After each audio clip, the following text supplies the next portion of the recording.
자, 이제부터 이제 윤석열 이제 영웅이라고 표현을 해야 될지 뭐라고 그러죠? 요즘에는 빌런이라고 하나요? 예, 그러니까 윤석열 영웅이라고 해야 될지 윤석열 빌런이라고 할지 물론 나중에 빌런이 되긴 합니다. 당시에는 예, 처음에는 영웅으로 영웅이죠. 등장을 해요. 네, 영웅이죠. 예. 그러니까 이제 경찰로부터 사건을 넘겨받아서 검찰이 특별수사팀을 구성하죠. 국정원 네. 특별수사팀을. 그때 이제 부장검사 2명, 그다음에 수사검사 10명으로 구성이 됩니다. 근데 그때 팀장이 윤석열 현 대통령이고 부팀장이 박형철 네, 전 반부패 비서관. 청와대 반부패 비서관이에요. 네. 예, 두 사람은 아주 뭐 친한 선후배 관계이고요. 네. 예. 참 아이러니해요. 윤석열 팀장은 문재인 정부에서 검찰총장에 오르고 박형철 부팀장은 문재인 정부에서 청와대 굉장히 중요한 자리죠. 반부패 비서관에 네. 임명이 돼요. 굉장히 아이러니하지 않습니까?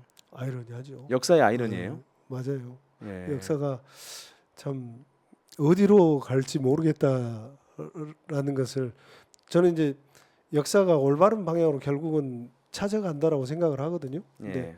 근데 그때 이렇게 댓글 사건이라는 큰 사건을 겪으면서 조금 많이 흔들리고 있습니다. 지금 가치관도 흔들리고.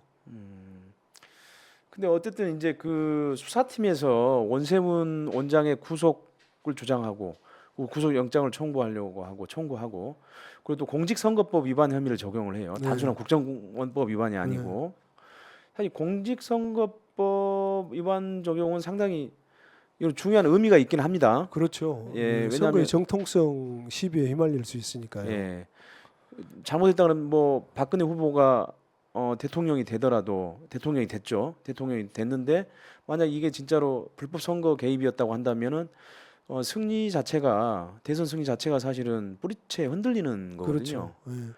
그래서 그 아주 사활을 걸고 그 정권의 사활을 걸고 나중에 이제 공작도 사활을 걸었지만 원세훈이 이제 그냥 단순히 국정원법으로 처벌받게 하는데 이제 총력을 다하게 되죠. 뭐 황교안 당시 뭐 법무장관, 뭐 조영곤 중앙지검장 뭐 이런 사람들 전부 총력을 다하죠. 네. 근데 이제 그 반대편에 있었던 윤석열 영웅께서는 어쨌든 간에 이제 당연히 법무부하고 검찰 수뇌부하고 계속 대립을 해요. 그러니까 이러면서 사실 이제 영웅이 되는 거죠. 그 결국은 공직선거법 위반 혐의는 적용이 됐고 네. 하지만 원세훈 원장은 불구속 기소예요. 네. 그러니까 이제 이 과정에서 윤석열 영웅이 이제 수사팀에서 배제가 되잖아요. 네. 예. 배제되죠. 예, 이거는 일종의 이제 정권과의 충돌에서 나온 일종의 대가인 셈인데, 제가 봐서는 윤석열 당시 이제 수사팀장이 원세훈에 대한 공직선거법을 강하게 주장할 수 있었던 것은 댓글만 가지고 그랬던 건 아니에요. 그러니까 나중에 진선미 의원이 이제 결국은 발표를 했는데 제가 드린 거거든요. 그거. 근데 원장 지시 및 강조 말씀.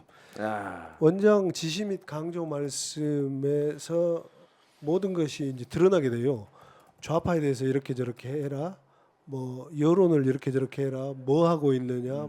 뭐 이런 것들이 드러나고 있고 그것에 의해서 그게 이제 그 정치 관여 선거 공작을 위한 기획의 큰 얼개가 지시가 됐다면 댓글을 달고 다니고 심리전 본인들이 주장하는 심리전 활동은 그것의 실행이었다. 그렇기 때문에 이건 원장 지시 및 강조 말씀은 빼도 박도 못하는 증거가 나온 거거든요. 그래서 율사 출신으로서 이건 공직선거법 위반을 피해갈 수 없다라고 윤석열 팀장이 그때 확신을 했던 것 같아요. 그래서 본인이 물론 이제 강한 결기도 있었겠지만 검찰 조직 생리상 결기도 있었겠지만 그런 빼도 박도 못한 증거가 나왔다. 근데 저는 그렇게 생각을 합니다. 윤석열 팀장이 그때 당시에 여러 가지 뭐 본인이 직접 한 게 아니라 국회의원의 질문에 의해서 조직에 충성하지 않고 조직에 충성하지 사람한테 충성하지 않는다라는 뭐 명언 아닌 뭐 너무 당연한 얘기를 해서 유명해졌는데 검찰은 당시에 지금은 조금 흐려졌는지 지금 더 강화됐는지는 모르겠어요. 근데 검사 동일체의 원칙에 의해서 자기 마음대로 할 수 있는 게 사실은 없거든요. 근데 중앙지검은 조용건 중앙지검장도 있었지만 검찰총장의 허가가 없이 이게 됐을까? 그런다면 진짜 칼제비 진짜 무사는 저는 최동욱 총장이라고 봐요. 그러니까 사람들은 윤석열 수사팀장이 주장을 해서 공직선거법 위반을 원세훈에 대한 공직선거법 위반으로 기소를 할 수 있었고 그것이 박근혜 정부의 정통성을 끊임없이 괴롭혔다. 이렇게 하는데 총장의 죄가 없이 결국은 본인 일은 본인이 제일 잘 알잖아요. 그렇죠. 근데 최동욱 총장은 나중에 드러났지만 혼외자를 자기 핸디캡이 있었어요. 핸디캡이 있으신 분이 이걸 사인을 했단 말이에요. 그럼 진짜 검사는 그분 아닐까요? 네. 저는 그렇게 생각합니다. 윤석열 영웅께서 이제 국정감사에서 저는 사람에게 충성하지 않습니다 이렇게 말 한마디 했는데 사실 저도 사람에게 충성하지 않습니다. 그럼 누가 사람한테 충성을 합니까? 다만 그래도 상식에 속하는 정도의 의리를 지킬 뿐이죠. 예. 저도 그러면은 사람에게 충성하지 않습니다 이렇게 얘기하면은 이제 윤석열 영웅이 정의로운 검사의 표본이 된 것처럼 저도 그러면 정의로운 뭐 기자의 표본이 되는 건가요? 권력이 없으시잖아요. 검사처럼. 제가 뭐 펜 때의 권력이 있는데 그래도 현실에는 펜이 칼보다 더 강하다고 그랬는데 현실은 그렇지 않은 것 같아요. 요즘 보니까. 근데 아무튼 또 묘하게 최동욱 검찰총장의 혼외자 건이 그 전국에서 조선일보에 폭로가 되죠.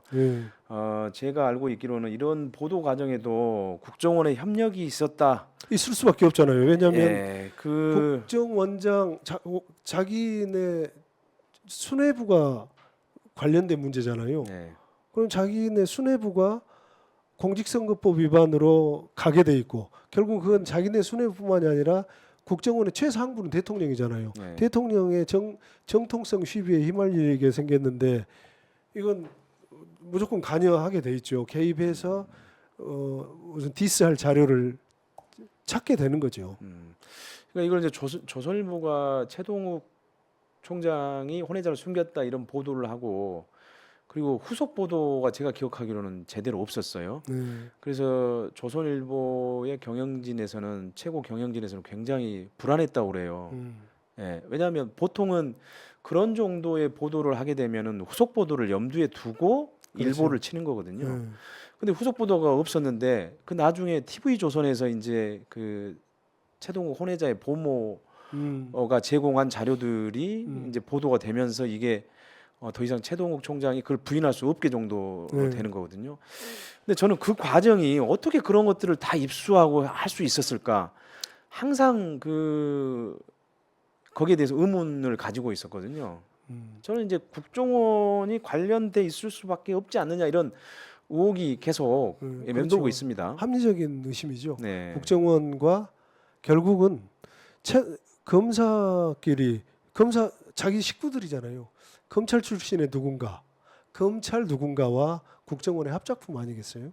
저는 그렇게 봅니다. 그래서 누군가가 최동욱 총장에 대해서 아는 사람이 흘려주고 그걸 바탕으로 나머지 자료를 보완하는 것은 국정원에서는 방대하게 그런 것을 할 수 있으니까요.